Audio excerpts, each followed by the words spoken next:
की इस बैठक को संबोधित करते हुए मुझे हार्दिक प्रसन्नता हो रही है।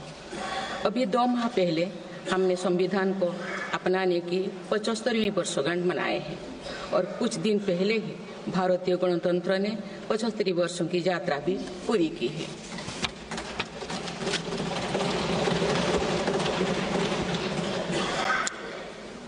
ये अवसर लोकतंत्र की जननी के रूप में भारत के गौरव को नई ऊंचाई देगा। मैं सभी देशवासियों की तरफ से बाबा साहेब आम्बेडकर समेत सभी संविधान निर्माताओं को नमन करती हूँ।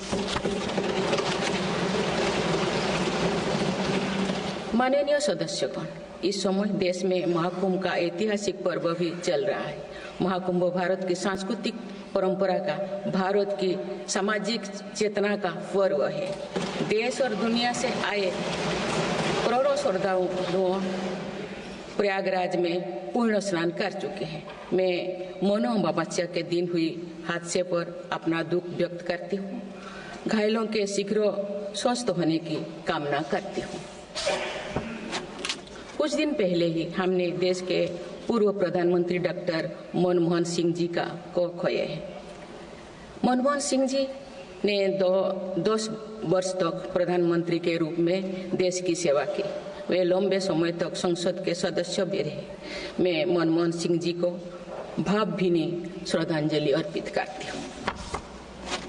माननीय सदस्यगण, भारत की विकास यात्रा के इस अमृतकाल को आज मेरी सरकार अभूतपूर्व उपलब्धियों के माध्यम से नई ऊर्जा दे रही है। तीसरे कार्यकाल में 3 गुना तेज गति से काम हो रहा है। आज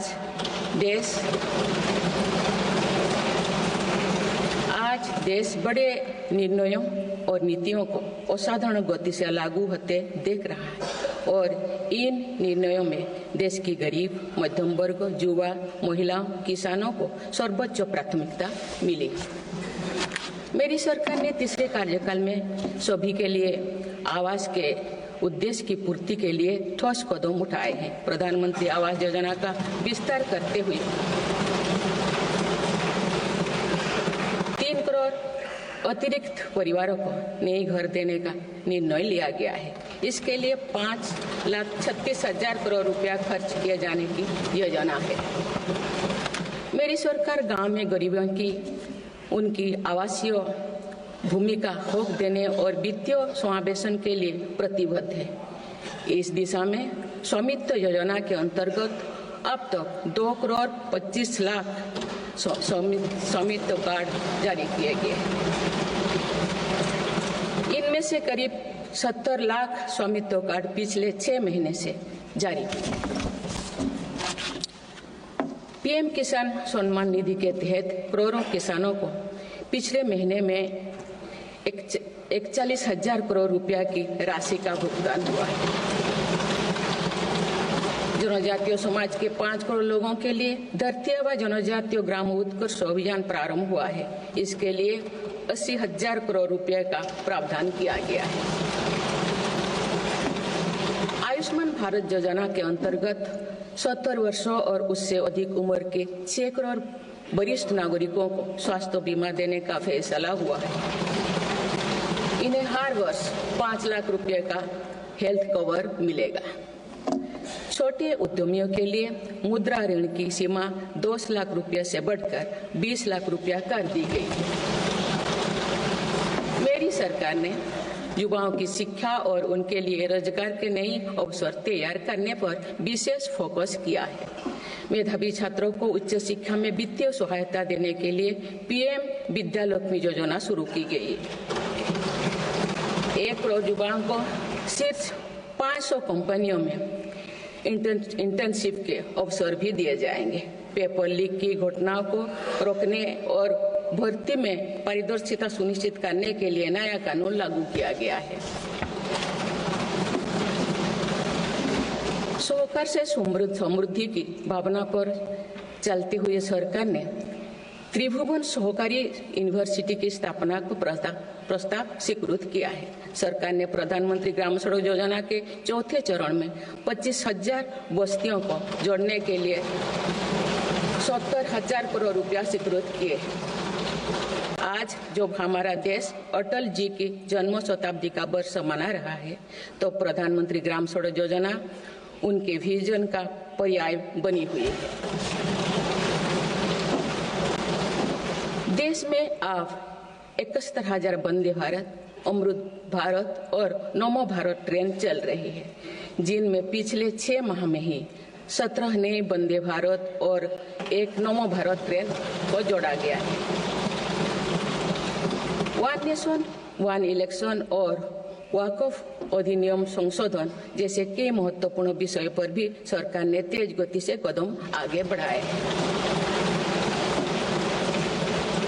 माननीय सदस्यगण, मेरी सरकार के 1 दशक के कार्यकाल ने विकसित भारत की यात्रा को नई ऊर्जा दी है।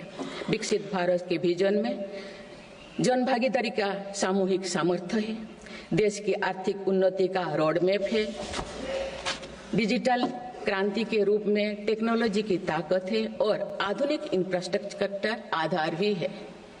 मेरी सरकार के प्रयास के बल पर भारत दुनिया की तीसरी सबसे बड़ी अर्थव्यवस्था बनने जा रही है।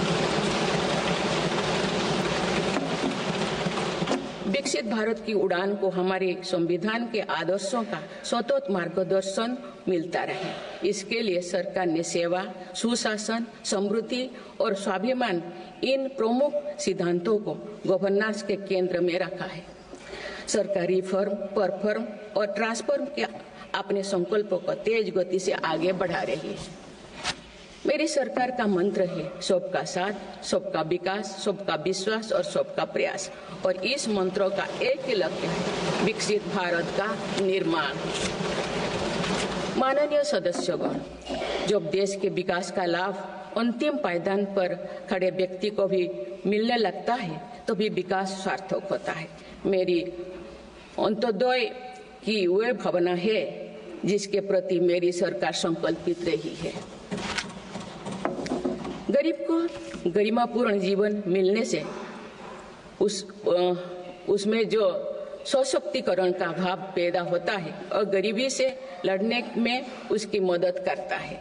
स्वच्छ भारत अभियान के तहत बने 12 करोड़ शौचालय, प्रधानमंत्री उज्ज्वला योजना के तहत निःशुल्क दिए गए 10 करोड़ गैस कनेक्शन, 80 करोड़ जरूरतमंदों का राशन, सौभाग्य योजना, जल जीवन मिशन जैसे अनेक योजनाओं में गरीब को ये भरोसा दिया गया है कि वे सम्मान के साथ जी सकते हैं।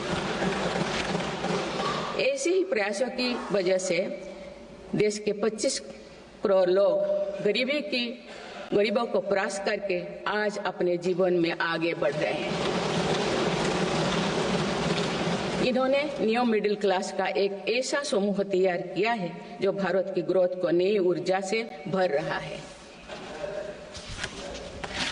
माननीय सदस्यगण, भारत जैसे देश की आर्थिक उन्नति मध्यम वर्ग मिडिल क्लास की आकांक्षाओं और उनकी पूर्ति से परिभाषित होती है। मध्यम वर्ग जितने बड़े सपने देखेगा, देश उतने ही ऊंचा उड़ान भरेगा। मेरे सरकार ने मुक्त स्वर से मध्यम वर्ग के योगदान को न केवल स्वीकारा है, बल्कि हर मौके पर उसे सराहा भी है। सरकारी कर्मचारी भी मिडिल क्लास के अहम प्रतिनिधि है। हाल ही में मेरी सरकार ने सरकारी कर्मचारियों के कल्याण के लिए 8वें वेतन आयोग के गठन का निर्णय लिया है।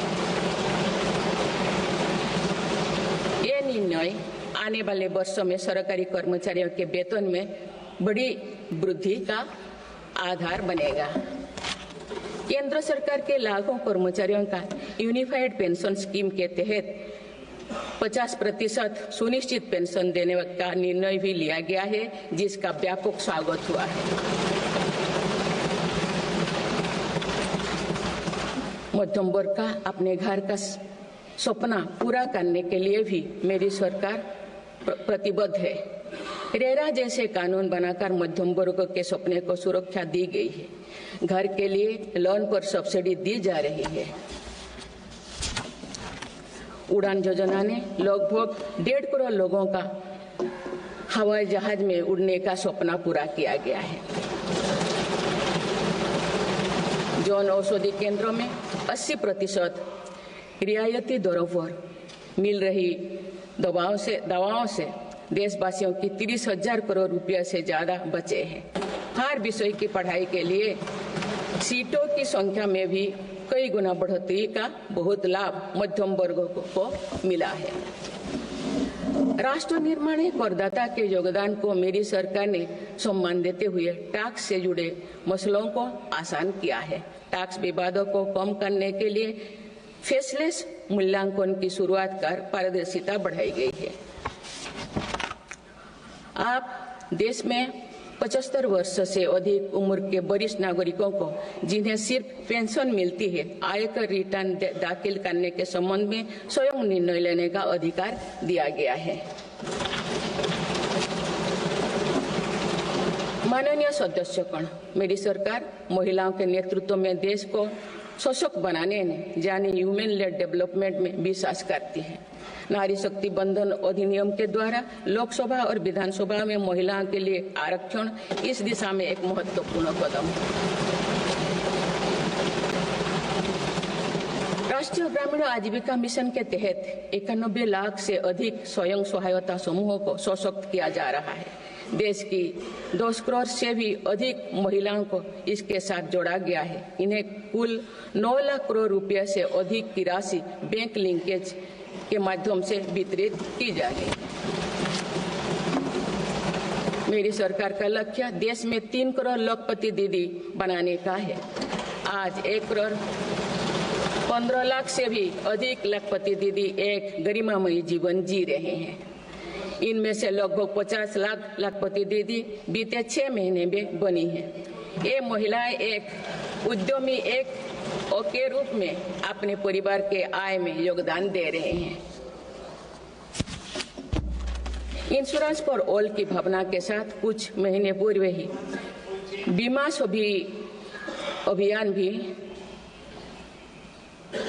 सखी अभियान भी शुरू किया गया है। हमारे बैंकिंग और डिजी पेमेंट्स सखियां दूर दराज के इलाकों में लोगों को वित्तीय व्यवस्था से जुड़ने में महत्वपूर्ण भूमिका निभा रहे हैं।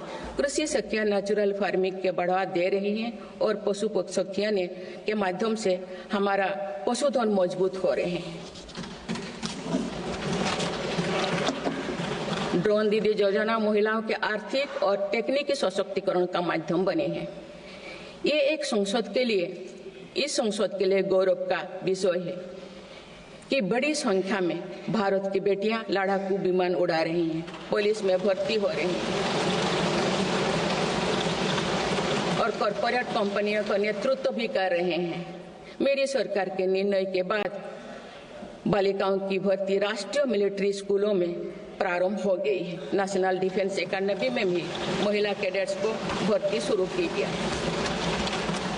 हमारी बेटियां आज ओलंपिक में मेडल लाकर देश को भी गौरवान्वित कर रही हैं।